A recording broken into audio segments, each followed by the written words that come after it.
கிராம மிஷனரி இயக்கம் வழங்கும் கிராமிய நேரம் என்ற இந்த நிகழ்ச்சிக்கு உங்களை அன்புடன் வரவேற்கிறோம். கிராம மிஷனரி இயக்கம் கடந்த 27 ஆண்டுகளாக சிறுவர் மற்றும் வாலிபர் மத்தியில் ஊழியம் செய்து வருகிறது. 800க்கும் மேற்பட்ட மிஷனரிகளோடு தமிழ்நாட்டில் உள்ள 38 மாவட்டங்கள் உட்பட ஆந்திரா, ஒடிசா, கர்நாடகா, சத்தீஸ்கர், ஜார்க்கண்ட் மற்றும் மத்திய பிரதேசம் ஆகிய மாநிலங்களிலும் நற்செய்தி பணியை செய்து வருகிறது.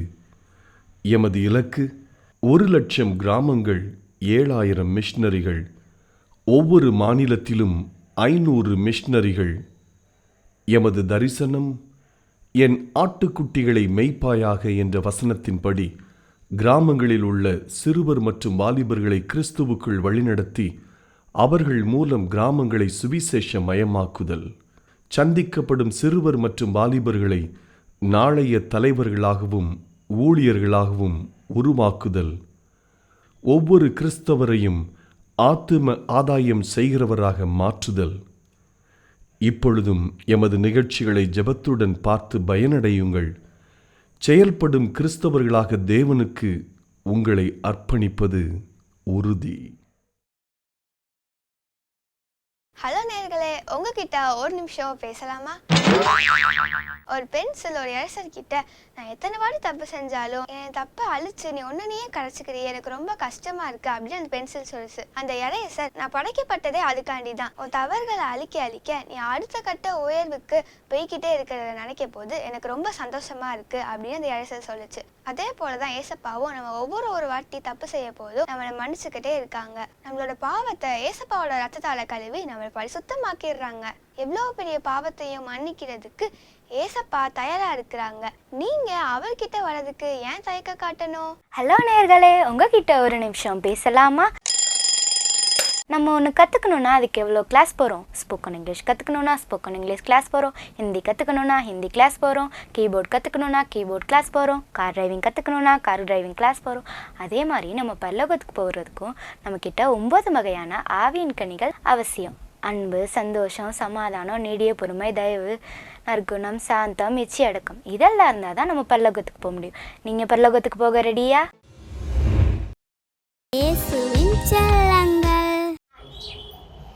இன்னைக்கு நான் பாட்டு முடிக்க போகிறேன். 1 2 3 4 5 6 7 8 9 கூட 1 10 இயேசு செய்த நன்மைகளை எண்ணி எண்ணி பார்த்து ஓங்கி ஹல்லேலூயா கத்து.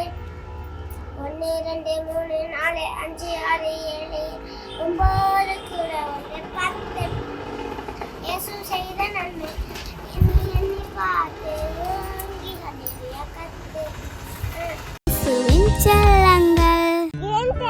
Always and for everything to God. Ephesians 5:20.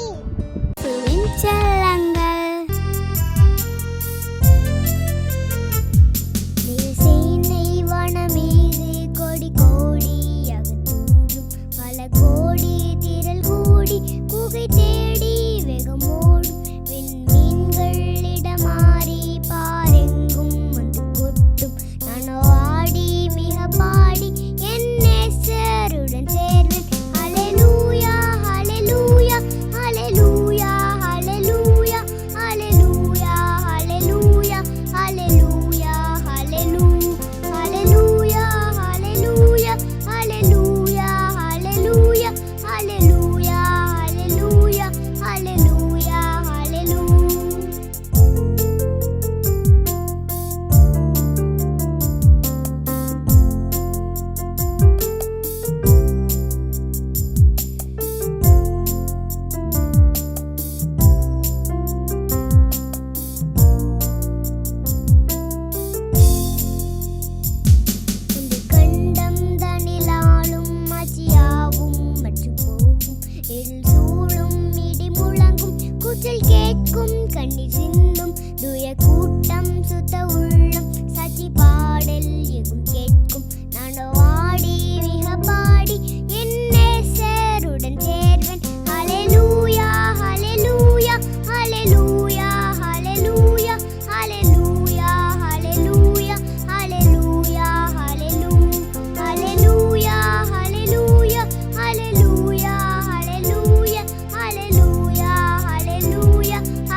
செல்லங்கள்.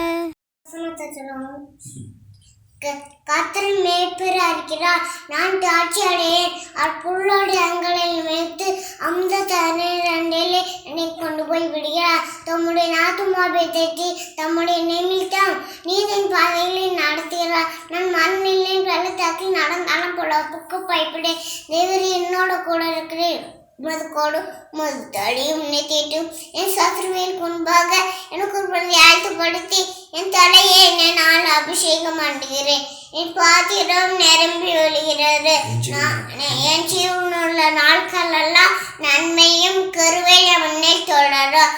நான் கர்த்தருடைய வீட்டிலே நீடித்த நாட்களால் நிலைத்திருப்பேன்.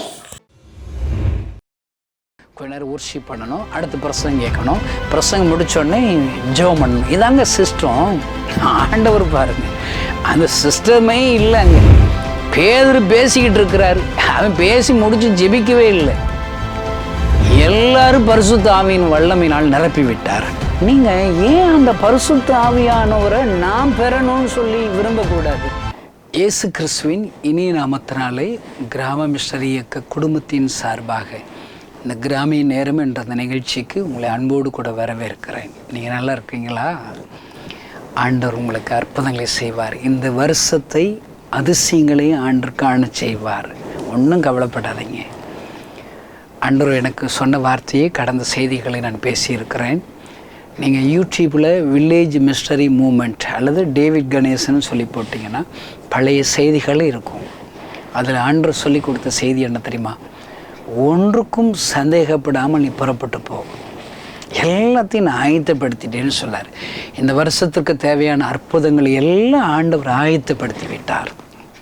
ஆமேன். உங்களுடைய ஜெபங்களிலே எங்களுடைய ஊழியத்திற்காக நீங்கள் ஜெபிக்க மறவாதீருங்கள். மாதந்தோறும் ஒரு மிஸ்டரியை தாங்குகிற குடும்பத்தார்கள் இன்னும் நூற்றுக்கணக்கானவர்கள் எங்களுக்கு தேவை. ஒரு மிஸ்டரிக்கு 5000 ரூபான்னு வச்சுருக்குறோங்க. 5000 ரூபாய் கொடுத்து ஒரு மிஸ்டரியை தாங்குகிற அநேக குடும்பங்கள் எழும்பும்படி நீங்கள் ஜெபியுங்கள். அல்லேலூயா. இன்னும் எங்களுடைய வளாகத்தில், கிராமத்தில் இருக்கிற இந்த வளாகத்தில் மிஸ்டரிகள் தங்கி பயிற்சி பெறுவதற்கென்று நிறைய கட்டட வசதிகள் தேவை. 60 மிஸ்டரி வீடு கட்டணும்னு சொல்லி ஜெபிச்சு ஆயத்தப்படுத்தியிருக்கிறோம். அநேக ஸ்பான்சர்கள் எழுப்பியிருக்கிற இன்னும் தேவையாக இருக்கிறது. ஒரு மிஸ்டரி அறை கட்டுவதற்கு 2 லட்சம் ரூபாய்கள் தேவைகள். பொருதனையோடு கூட ஜெபித்து கொடுக்கிற அநேகரை எழுப்பி தரும்படி உங்களுடைய தனி ஜெபங்களிலே நீங்கள் ஜெபித்து கொள்ளுங்கள். அல்லேலூயா.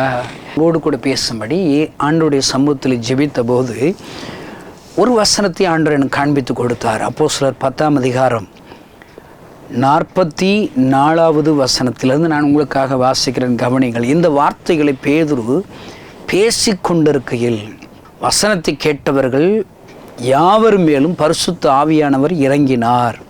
ஹல்லேலூயா. எனக்கு இந்த வசனத்தை தான் ஏசப்பா பேச சொன்னார். இதில் ஒன்றும் பெரிய வாக்கு தத்தத்தை செய்தினாலே எல்லாரும் ஆறுதல் வார்த்தையை தாங்க தேடுறாங்க. என் ஜனங்களை ஆற்றுங்கள், தேற்றுங்கள், அதுவும் வேணுங்க. அது புதுசாக நீங்கள் வர்றீங்களா? உங்களை ஆற்றி தேற்றி ஆண்டவர் அற்புதம் செய்வார். உங்கள் வியாதிகளை சுகமாக்க உங்களை அற்புதம் செய்வார். எல்லா நேரம் ஓயாமல் உங்களை ஆற்றி தேற்றிக்கிட்டே இருக்க முடியுமா? நீங்கள் வளர வேண்டாமா? சின்ன பிள்ளை குழந்தை வளர்ந்துருச்சுன்னா அழும்போது அதுக்கு பால் கொடுக்கணும், அதுக்கு குளிர்தான் பார்க்கணும், 24 hours பணிவிடை செய்யலாம். ஆனால் எல்லா நாளும் அதே பணிவிடை உங்களை செஞ்சுக்கிட்டு இருக்க முடியுமாங்க? இன்றைக்கி இருக்கிற கிறிஸ்தவங்கள் எல்லாம் நாகமான் குஷ்டரோகி போல தான் இருக்கிறாங்க. அவர் சிறுபிள்ளை மூலியமாக சுவிசேஷத்தை கேட்டு அவர் தீர்க்கதரிசி எலிசாவை சந்திக்க வருகிறார்.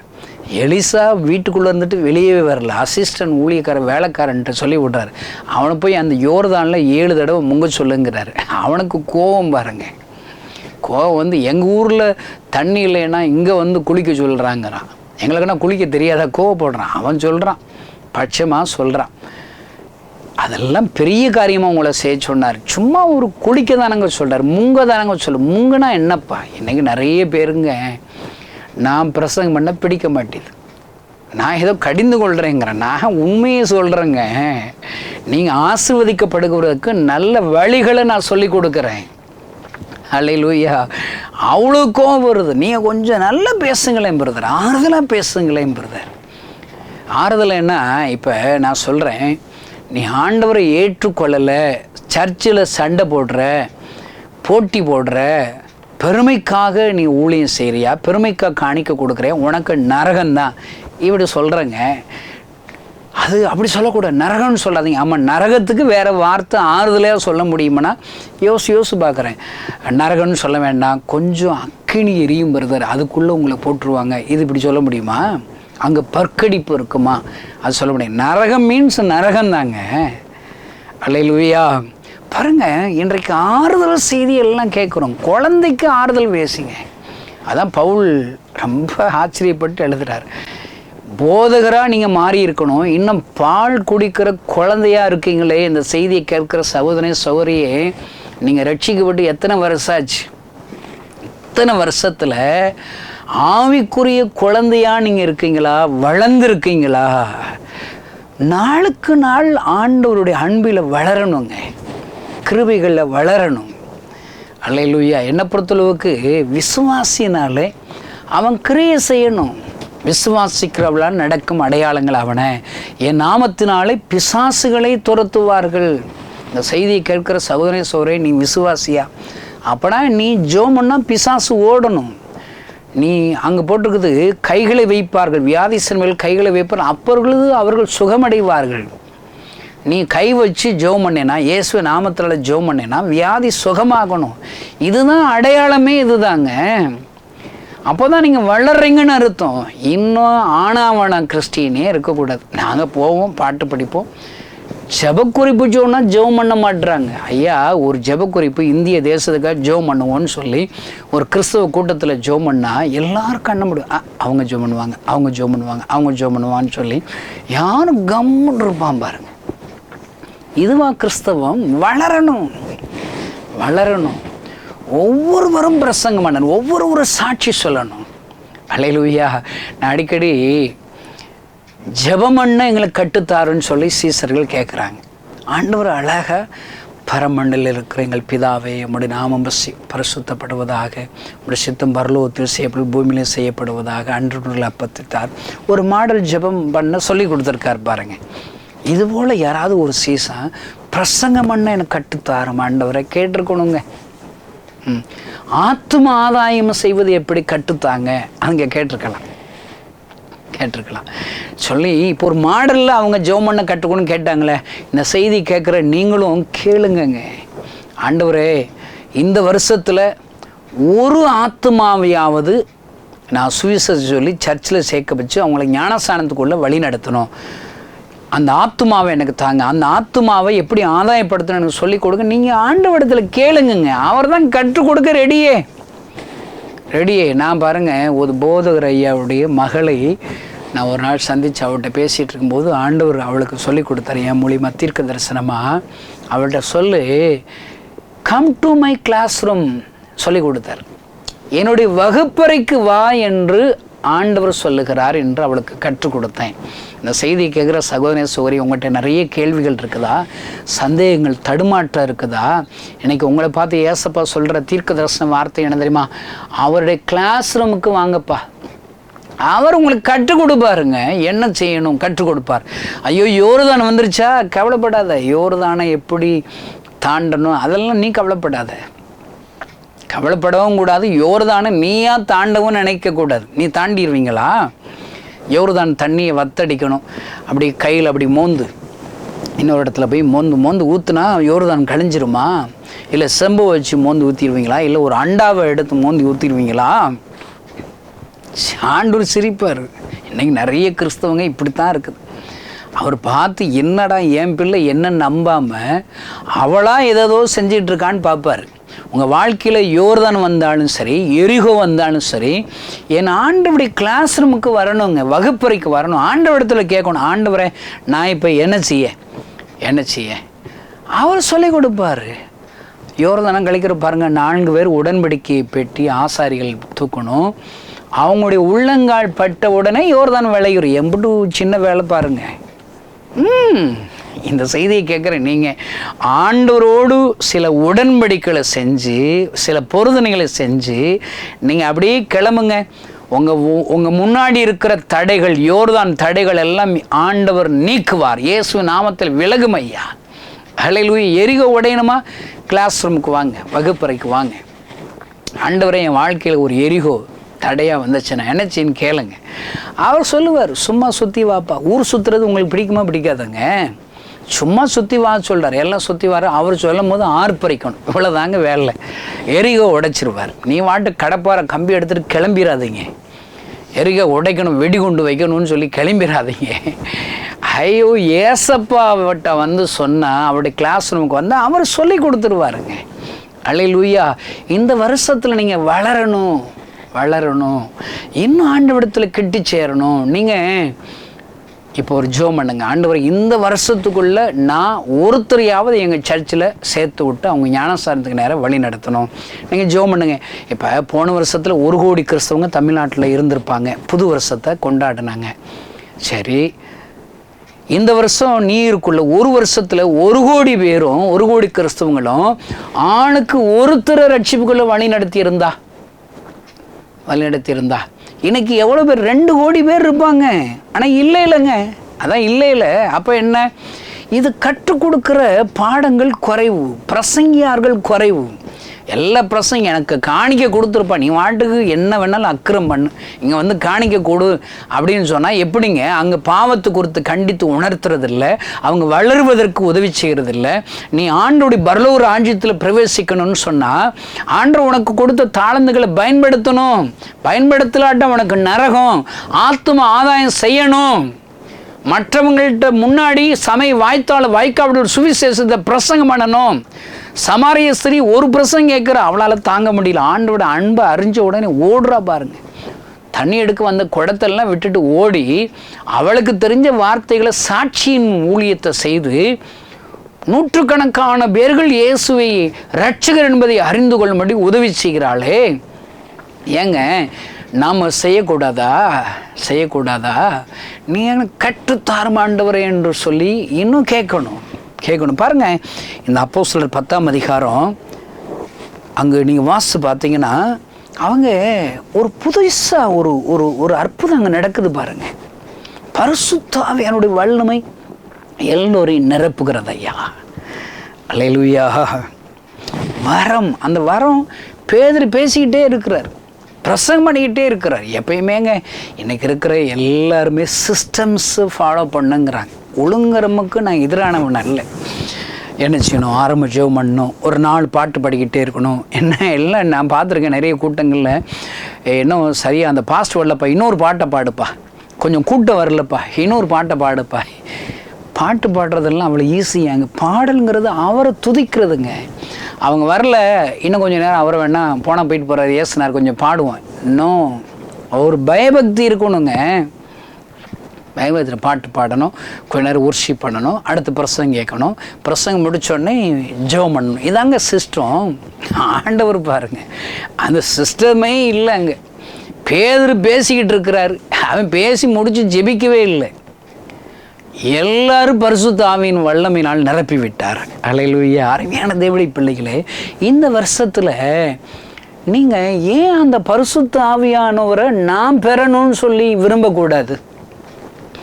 பரிசுத்த ஆவியானவர், நீங்கள் என்ன பைபிளில் நீங்கள் நல்ல வாசித்து பாருங்கள். பரிசுத்த ஆவியை குறித்து கடவுள் சித்தமானால் அவரை குறித்து ஒரு டீச்சிங் கூட இன்னொரு செஷனில் நான் பேசுவதற்கு ட்ரை பண்ணுறேன்.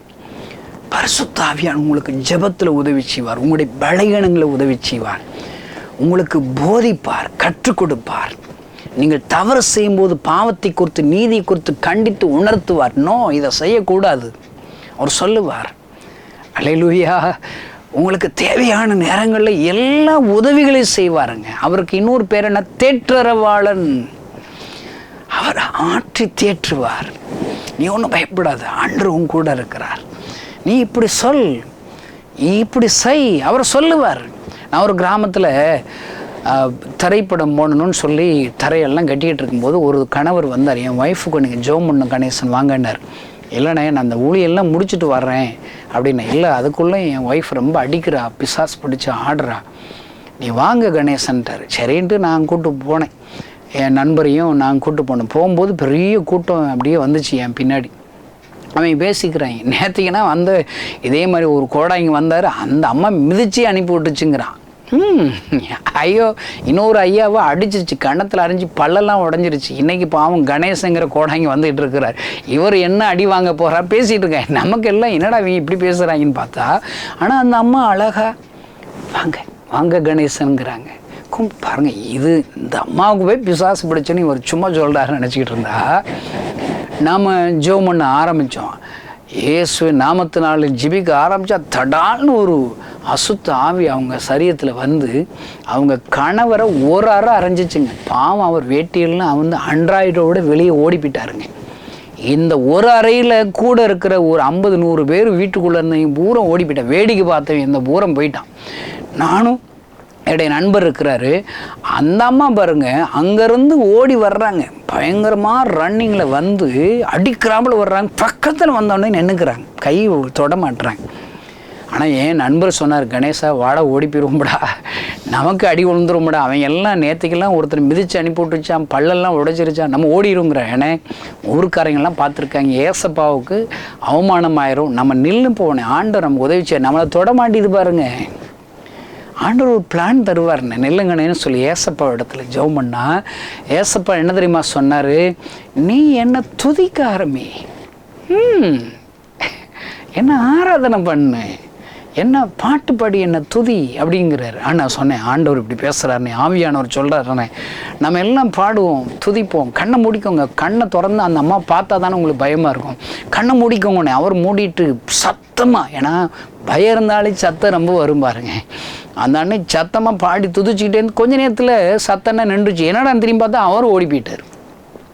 வேறு வழி இல்லைன்னு ஆண்டவரை துதிக்க ஆரம்பித்தேன். துதிக்க ஆரம்பித்த உடனே அந்த அசுத்தாவியோடைய சரீரத்தில் அலறுகிறது, ஐயோ என்னை விட்டுரு, அந்த இயேசுங்கிற பேரை சொல்லாத, நான் போயிடுவேன், மேலே ஒரு அக்னி இறங்குகிறது என்று சொல்லி உடனடியாக அந்த சரீரத்தை விட்டு விலகினது. அவர்கள் விடுதலை பெற்றார்கள். அல்லேலூயா.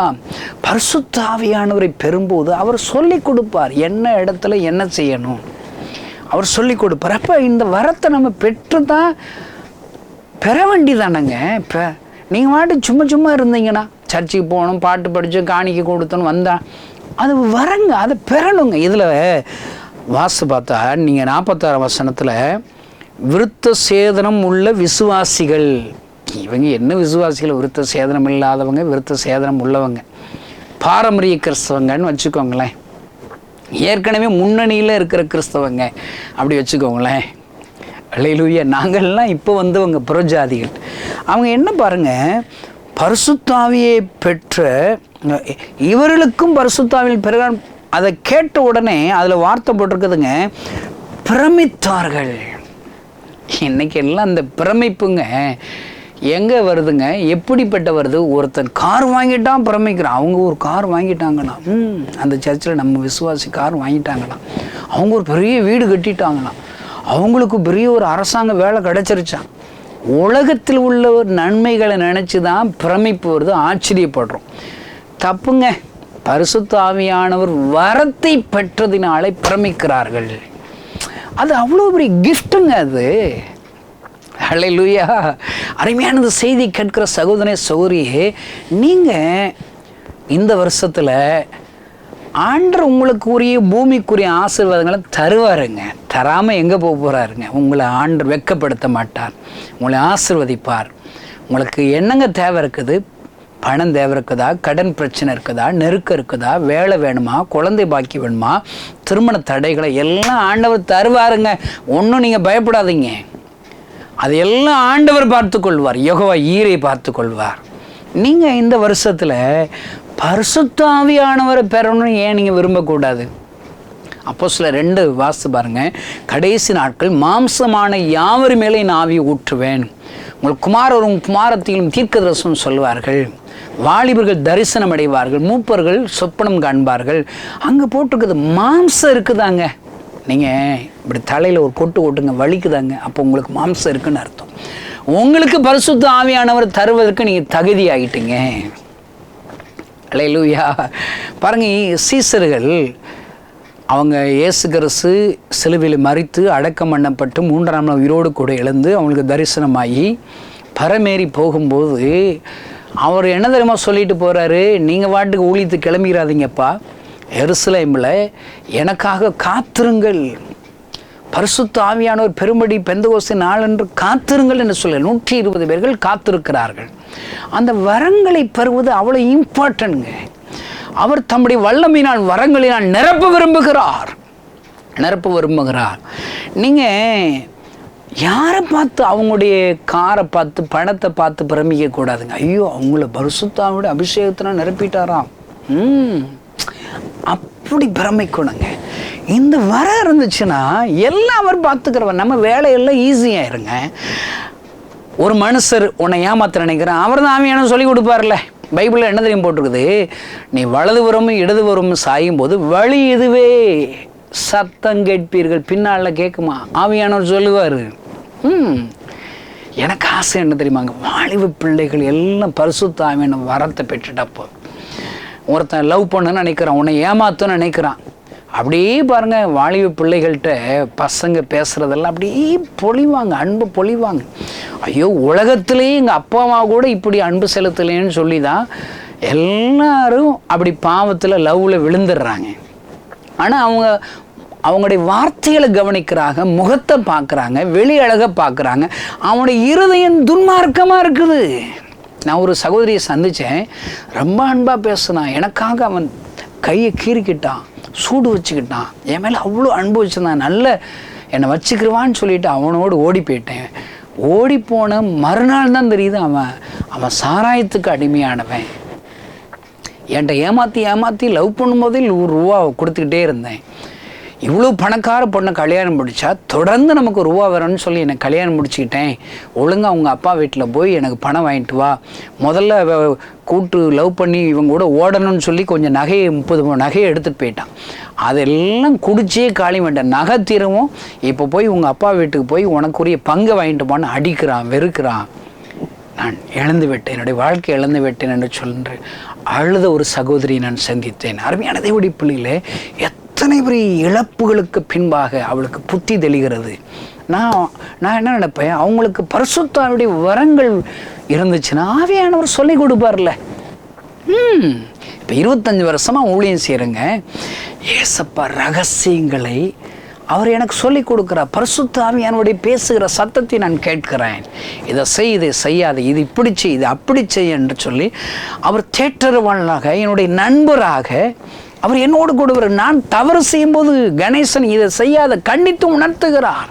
அருமையான தேவனுடைய பிள்ளைகளே, இந்த வருஷத்தில் நீங்கள் பேதுரு பிரசங்கிக்கும் போது பரிசுத்த ஆவியானவருடைய வரங்களை பெற்றார்கள். இப்படி ஒரு வரங்கள் அவங்க பெற்றாங்கன்னு சொல்லி மற்றவங்க பிரமித்தது போல இப்படிப்பட்ட அற்புதம் உங்கள் வாழ்க்கையில் நடக்கணும்னு சொல்லி நீங்கள் விரும்புங்க.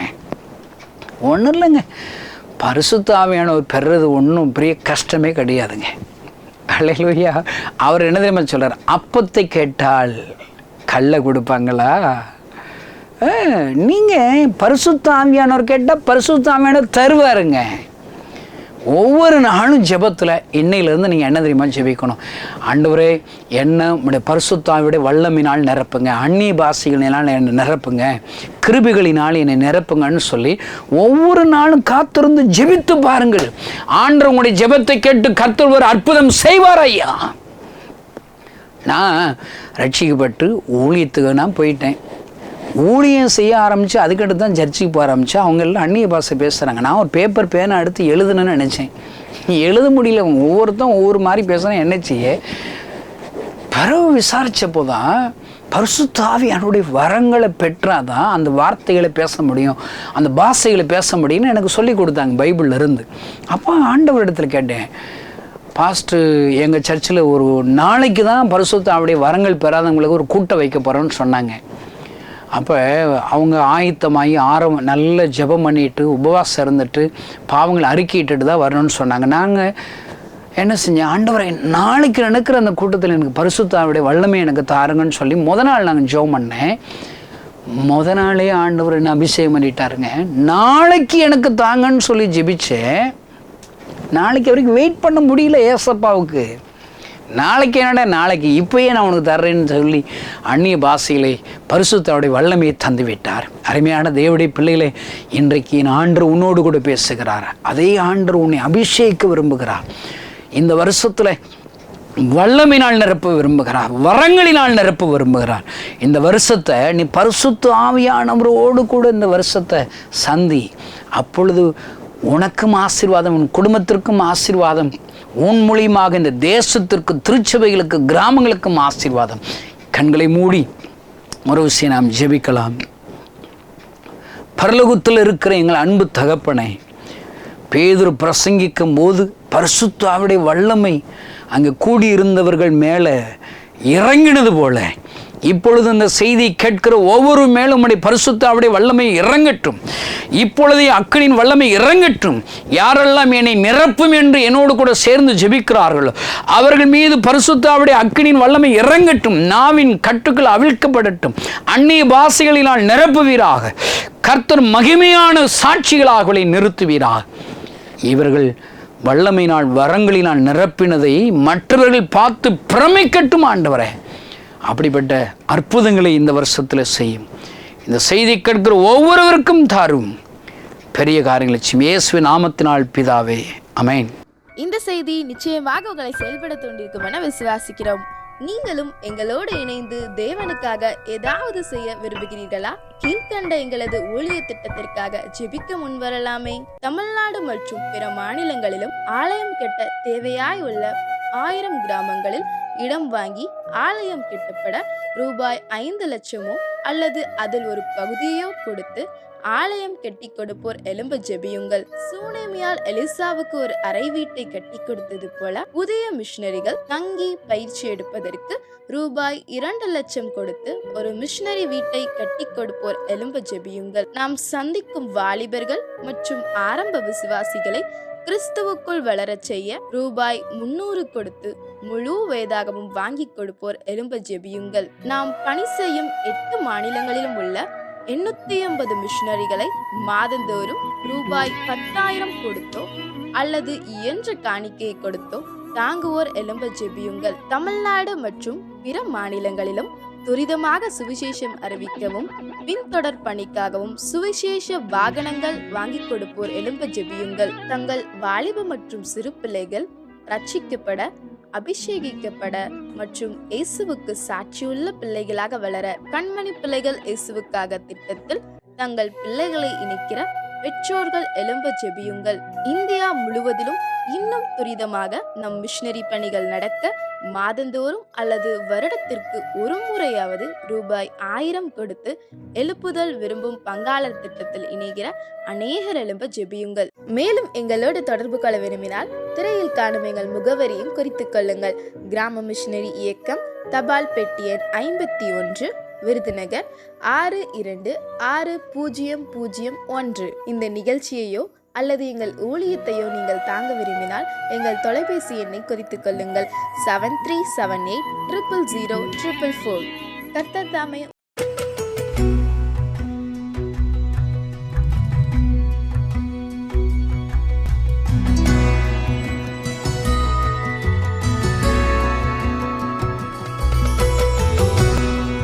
ஆண்டவராக இயேசு கிறிஸ்துவின் நாமத்தினாலே கிராம மிஷனரி இயக்கத்தின் சார்பாக உங்கள் அனைவருக்கும் இயேசுவின் நாமத்தினால வாழ்த்துக்களை வைத்துக் கொள்கிறேன். என்னுடைய பேர் பேபி. நான் ஒரு பாரம்பரிய கிறிஸ்தவ குடும்பத்தில் பிறந்தவன். நான் தான் என் குடும்பத்திலேயே லாஸ்ட் பொண்ணு. எனக்கு பார்த்தீங்கன்னா அந்த பிறந்ததுலேருந்து பார்த்தீங்கன்னா ரொம்ப என்னுடைய உடம்பு ரொம்ப பலவீனமாக காணப்பட்டது. அடிக்கடி உடம்பு பலவீனப்பட்டு ரொம்ப வியாதியில் இருக்கிறதுனால ஹாஸ்பிட்டலுக்கு அதிகமாக தூக்கிட்டு போவாங்க. ரொம்ப பலவீனமாக இருப்பேன். நான் பிழைக்க மாட்டேன்னு சொல்லி டாக்டர்ஸ் எல்லாம் சொல்லிட்டாங்க. வீட்டில் உள்ளவங்களுமே முடிவு பண்ணிட்டாங்க, இனிமேல் இது பிழைக்காது, அவ்வளோதான், இவரோட எதிர்காலம் அவ்வளோதான், முடிஞ்சிருச்சு அப்படின்னு சொல்லி எல்லாரும் நான் இறந்துட்டேன் அப்படின்ற ஒரு முடிவுக்கு வந்துட்டாங்க.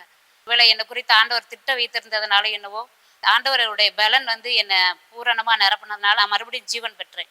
5th படிக்கும்போது என்னை ஆண்டவர் வீட்டில் இருந்தேவும் பேரண்ட்ஸ்கிட்ட இருந்து என்னை வெளியே கொண்டு போய் ஹாஸ்டலில் படிக்கும்படியாக ஆண்டவர் எனக்கு அனுமதி கொடுத்தார். வெளியில் போய் 5th இருந்து நான் ஹாஸ்டலில் தான் படித்தேன்.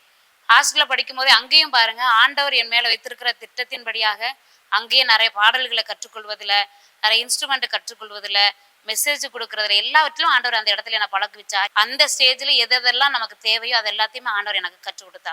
+2 முடிச்சுட்டு வீட்டுக்கு வந்தேன். அதுக்கப்புறம் எங்கே போகணும் என்ன செய்யணும் எனக்கு ஒன்றுமே தெரியல. என்னோட சகோதரர் வந்து பைபிள் காலேஜ் அப்போ தான் படிச்சுட்டு இருக்காங்க, அப்போ தான் ஜாயின் பண்ணாங்க.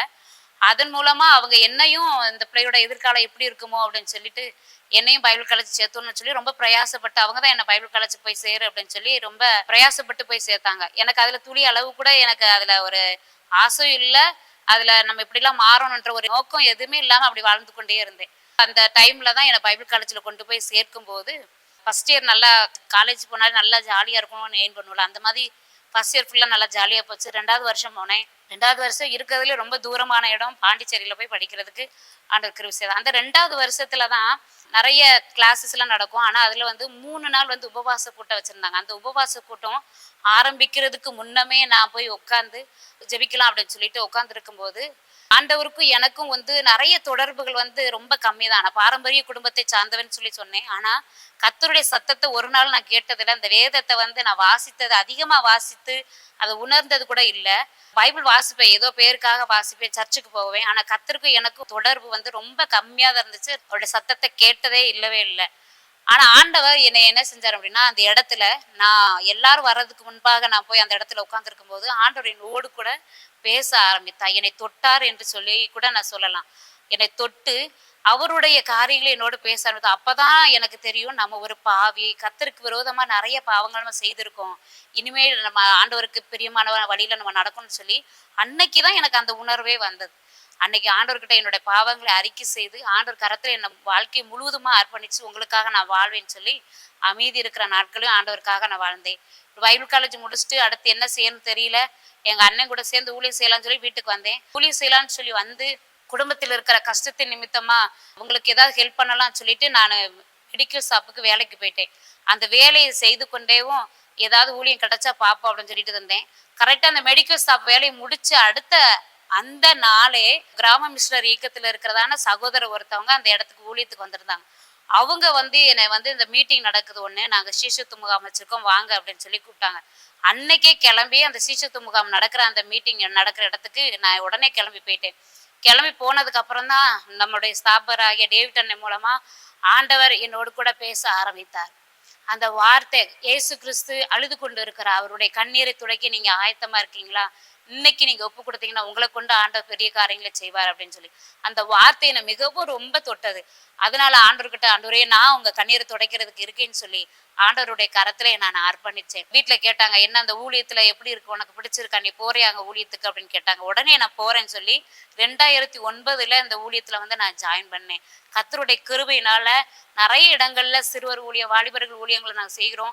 அநேகருக்கு எங்களை ஆண்டவர் எடுத்து பயன்படுத்தி கொண்டு இருக்கிறார். எனக்கு திருமண காரியங்கள் நடைபெற்றது. எனக்கு 2 ஆண் பிள்ளைகள் உண்டு. கர்த்தருடைய கிருபையினால் குடும்பமா மிஷனரி ஊழியத்துல நாங்கள் ஊழியம் செய்து கொண்டு இருக்கிறோம். கர்த்தர் அளவில்லாத நன்மைகளினாலும் கிருபைகளினாலும் எங்களை வழி நடத்தி கொண்டு வந்து கொண்டே இருக்கிறார். கண்டிப்பா ஆண்டவர் உங்களை கொண்டும் பெரிய காரியங்களை செய்வார். இயேசுவின் நாமத்தினால் வாழ்த்துக்கள். ஆமென்.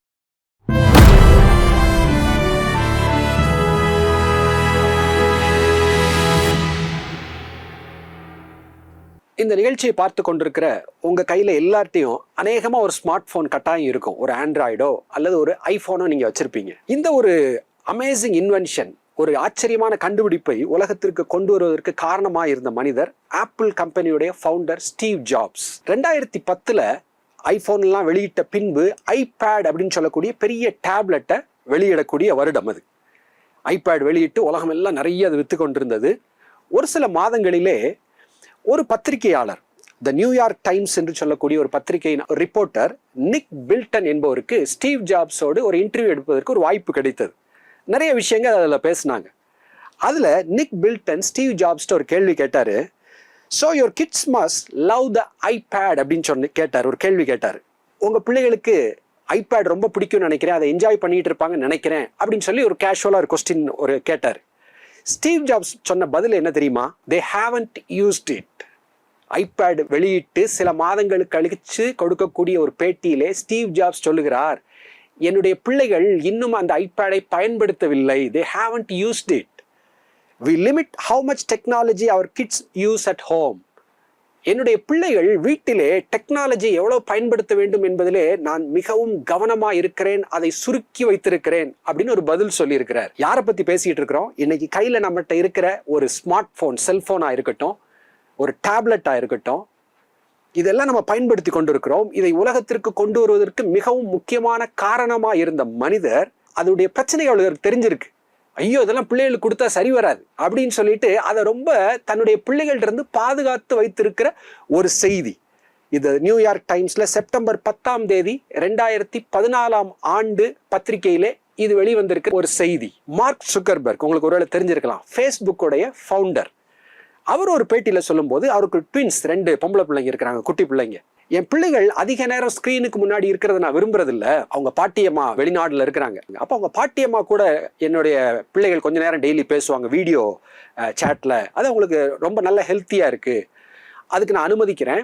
ஆனால் ஒரு வீடியோல இருந்து இன்னொரு வீடியோ, குட்டி குட்டி வீடியோவாய் பார்ப்பது, இதுக்கெல்லாம் என் பிள்ளைகளை நான் அனுமதிப்பதே இல்லை என்று சொல்லி ஃபேஸ்புக்குடைய ஃபவுண்டர் ஃபாக்ஸ் நியூஸ் கொடுத்த ஒரு பேட்டியிலே அவர் சொல்லி இருக்கிறார். பெற்றோரே, உங்களோடு நான் பேசுகிறேன். எனக்கு 2 பிள்ளைகள் இருக்கிறாங்க. பெற்றோராய் நான் உங்களோடு பேசுகிறேன். சொல்ல வேண்டிய செய்தி என்ன தெரியுமா? உங்கள்கிட்ட என்ன சொல்ல விரும்புகிறேன் தெரியுமா? உங்களுடைய பிள்ளைகளுக்கு செல்போனை எவ்வளவு நேரம் கொடுக்கிறீர்கள்? செல்போனை கொடுக்காதீங்க அப்படின்னு நான் பேச வரல. அதையெல்லாம் கட்டாயம் என்கிற பகுதியிலே வாழ்க்கையிலே வந்து விட்டது. அதுல நிறைய அட்வான்டேஜ் இருக்கு. நல்ல மற்றவங்களோட கம்யூனிகேட் பண்றோம், உறவினர்களோட வீடியோ சேட் பண்ணலாம், எஜுகேஷன் கல்விக்கு ஏதாவது வகையில் அது உதவியா இருக்கலாம். என்டர்டெயின்மெண்ட், ஒரு கேம்ஸ் கொஞ்ச நேரம் பிள்ளைகள் விளையாடுறாங்க, லெட் தம் என்ஜாய், இருக்கட்டும். கொஞ்சம் பாசிட்டிவ் நல்ல இதெல்லாம் இருக்குது, உண்மைதான், பயன்படுத்தி கொள்ளலாம்.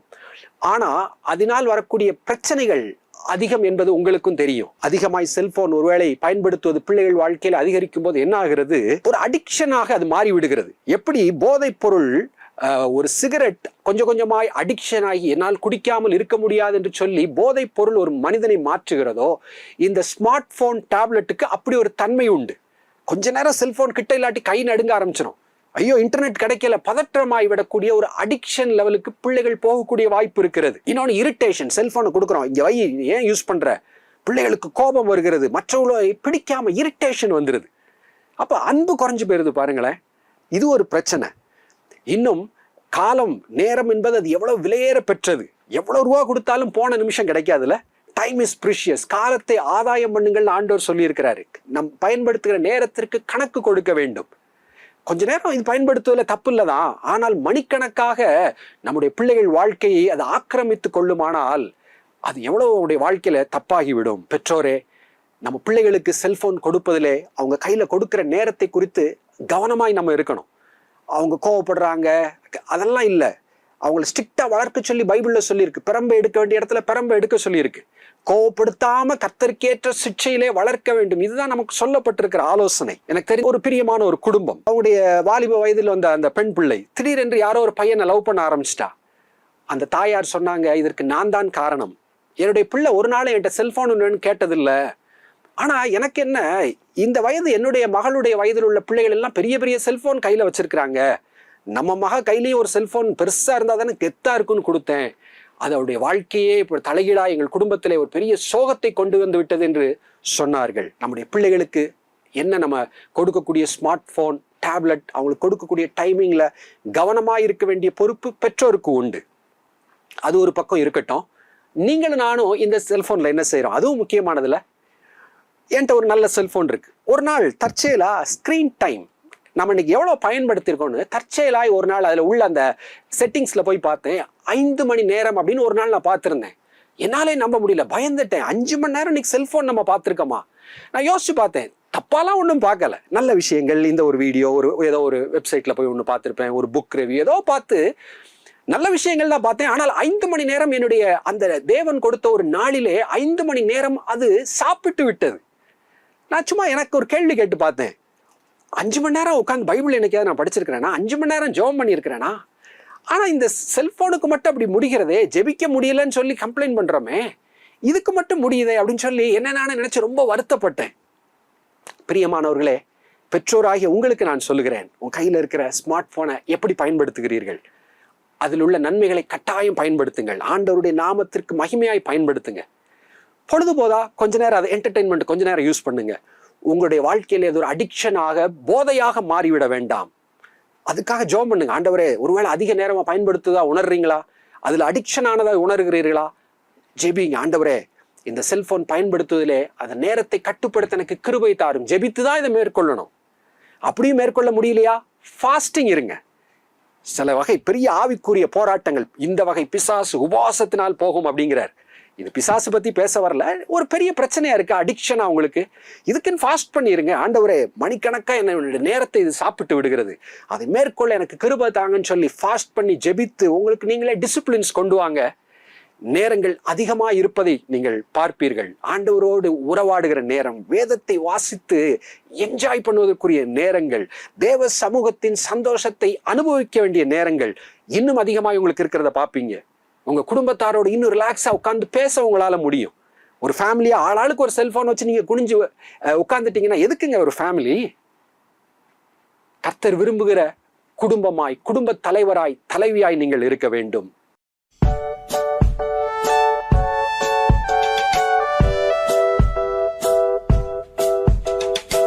ஆண்டவராகிய கர்த்தராகிய இயேசு கிறிஸ்து நாமத்தில் அன்பின் வாழ்த்துக்கள். ஹாய் குட்டீஸ், எல்லாரும் எப்படி இருக்கீங்க? நல்லா இருக்கீங்களா? நாம் ஏசப்பாவுக்கு ஒரு செல்ல ஆட்டுக்குட்டி, அப்படி தானே? அதை வச்சு தான் ஒரு பாட்டு கற்றுக்கலாமா? ஒரு குட்டி ஆடுனா வெகு தூரம் சென்றேனே, என்னை தேடியே இயேசு வந்தாரே. ஒரு குட்டி ஆடுனா வெகு தூரம் சென்றேனே, என்னை தேடியே இயேசு வந்தாரே. கரடு முரடு பாதையிலே இயேசு வந்தாரே, கண்டுபிடித்து தோளில் போட்டு அகமகிழ்ந்தாரே. கரடு முரடு பாதையிலே இயேசு வந்தாரே, கண்டுபிடித்து தோளில் போட்டு அகமகிழ்ந்தாரே. தனநானா நானா தனநானா நானா தனநானா நானா. ஒருவேளை நீங்களும் ஏசப்பா விட்டு கொஞ்சம் தூரம் போயிருப்பீங்கன்னா நீங்கள் ஓடி வாங்க, ஏசப்பா உங்களையும் சேர்த்துக்கொள்ள ஆசையாக இருக்கார். சரியா? பாய்.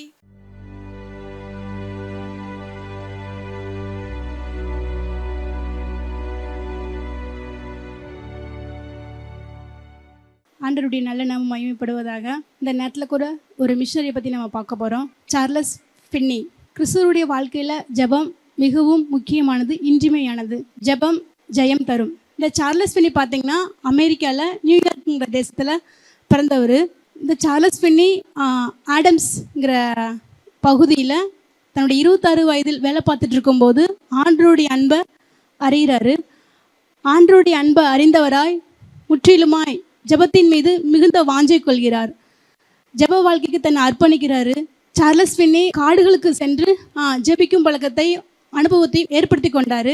அவர் மாத்திரமல்ல, அவர் கூட அநேக வாலிபர்களையும் அழைத்து சென்று காடுகளுக்குள்ளே சென்று அதிக நேரம், நீண்ட நேரம் ஜெபிக்கும் பழக்கத்தை ஏற்படுத்தி கொண்டார். இவருடைய ஜெப வாழ்க்கையையும் ரட்சிப்பின் அனுபவத்தையும் பார்த்து தேவன் இவரை கண்ணோக்கினார். நியூயார்க் எழுப்புதலுக்கு பயன்படுத்த சித்தம் கொண்டார். சார்லஸ் ஃபின்னி எங்கெல்லாம் தேவ செய்தியை கொடுக்க போறாங்களோ அங்கெல்லாம் கர்த்தர் அவரை வல்லமையோடு பயன்படுத்தினார். தேவ பிரசன்னத்தினால் நிறைந்து தேவ ஜனங்களை வழி நடத்தினார்.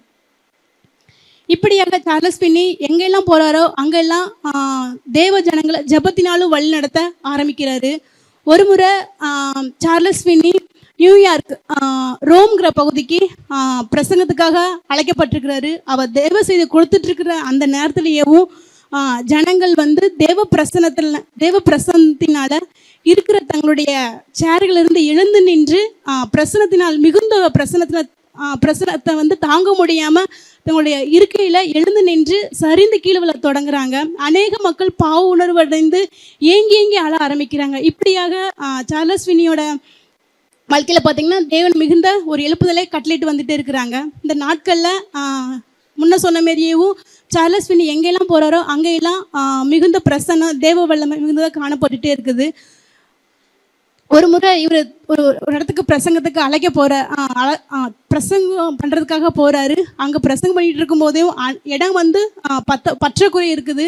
ஜனங்கள் வந்து தெருக்களிலும் வீதிகளிலும் நின்று தேவ பிரசனத்தை முற்றிலுமாக அனுபவித்தவர்களாக ஆங்காங்கு வந்து 2 பேர் 3 பேர் கூடி ஜெபிக்கிற மக்களாக அந்த நியூயார்க் பட்டணமே ஒரு ப்ரேயர் வாக்குனால நிரப்பப்படுது. இந்த சார்லஸ் பின்னி நியூயார்க்கில் மில்ஸ் இந்த நூற்பாலை அந்த ஃபேக்ட்ரிக்கு வந்து தேவ செய்தி கொடுக்க வந்து கடந்து செல்கிறாங்க. அங்கே உள்ள ஒரு பெண்மணி வந்து அந்த சார்லஸ் பின்னியை வந்து மிகுந்த அற்பமாக பார்க்குறாங்க. அற்பமாக பார்த்தா அவங்களுடைய வாழ்க்கையில் ஒரு மாறுதல் ஏற்பட்டது. அவருடைய முகத்தை பார்த்ததுன்னு அவங்களுக்கு முகத்தில் வந்து தேவ பிரசனம் நிறைந்திருந்தது சார்லஸ் பின்னியுடைய முகத்தில். அதனால் இவங்களுடைய முற்றிலுமாக வந்து அவருடைய முகத்தை பார்த்து வந்து பாவ உணர்வு அடைகிறாங்க. அதன் தொடர்ந்து அங்கே உள்ள அநேக பெண்கள் வந்து பாவ உணர்வு அடைந்து தெய்வ பிரசனத்தில் வந்து அழுகுறாங்க. இன்னும் சில பெண்கள் வந்து ஏங்கி தங்களுடைய பாவங்களை அறிக்கையிட்டு வந்து அழ ஆரம்பிக்கிறாங்க. இப்படியாக சார்ல்ஸ் பின்னி அந்த தொழிற்சாலைக்கு போனது நிமித்தமாக அந்த தொழிற்சாலையில் அநேகர் முழுவதுமாக ஆண்டவர் இயேசுவை ஏற்றுக்கொண்டனர். சாதாரண மக்கள் மாத்திரம் இல்லை, சமுதாயத்தில் உயர்ந்த மக்கள், டாக்டர்ஸ், இன்ஜினியர்ஸ், இன்னும் பலதரப்பட்ட மக்கள் வந்து இவருடைய பிரசனத்தினால தேவ மகிமை வந்து முற்றிலுமாக உணர்ந்தவங்களாக ஆண்டவருக்கு தன்னுடைய வாழ்க்கையை வந்து அர்ப்பணிக்கிறாங்க. இதெல்லாம் எப்படி நடந்தது அப்படின்னா, சார்ல்ஸ் பின்னியோட பிரசங்கம் மாத்திரமல்ல, அவருடைய ஜெப வாழ்க்கையினால தான் இவ்வளவும் அற்புதம் நடந்தது. ஒரு நிமிஷம் நம்ம யோசிப்போம், இன்னைக்கு நம்மளுடைய ஜெப வாழ்க்கை எப்படி இருக்குது? சார்ல்ஸ் பின்னியை போல நாமும் ஜெபத்தினால ஜெப வாழ்க்கைக்கு முற்றிலுமாக நம்ம தாழ்த்தி அர்ப்பணித்து அவருடைய கரங்களை நம்முடைய வாழ்க்கையை ஒப்பு கொடுப்போம்னா, சார்ல்ஸ் பின்னியை காட்டிலும் 1000 மடங்கு நிச்சயம் ஆண்டவர் நம்மை பயன்படுத்துவார். எழுப்புதலுக்கும் நாமும் பங்குள்ளவர்களாக மாறுவோம். ஆமென்.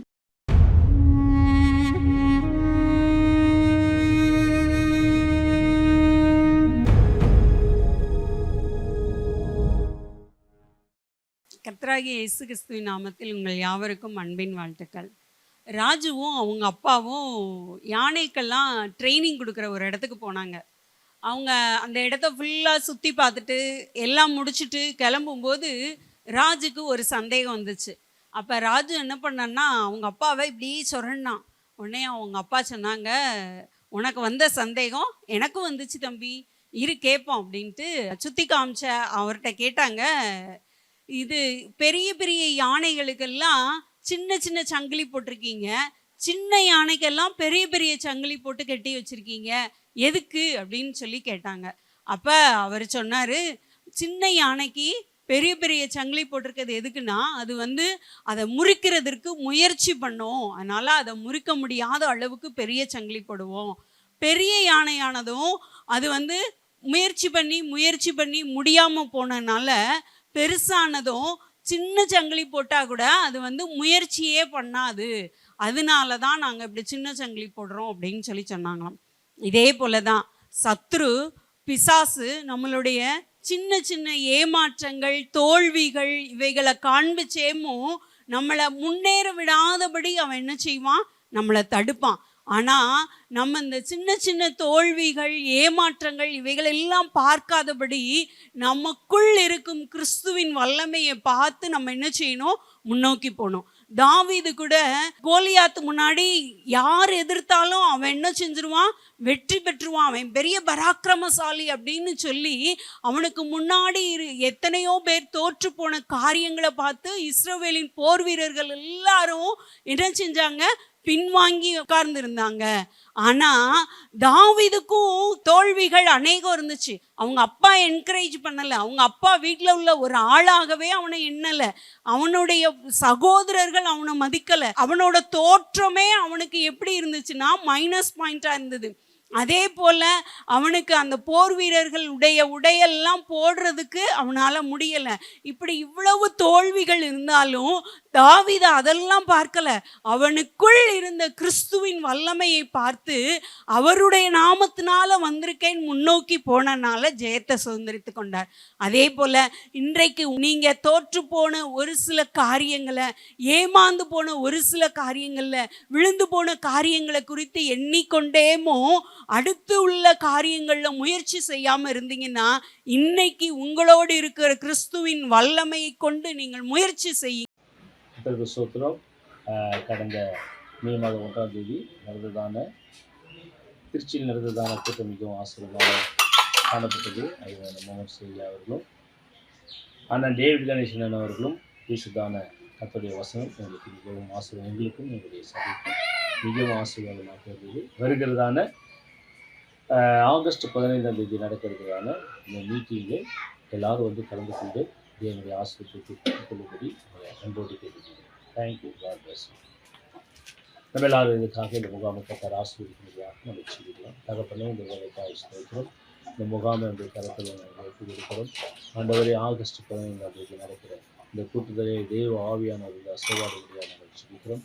அநேகர் வந்து கலந்து கொள்ள உதவி செய்யுங்க. அற்புத அதிசயங்களுக்கு பாதை நீ செய்ய முடியாது. கத்த ஜபத்தை கேட்க முடியாது. ஜெபிக்கிறாங்க.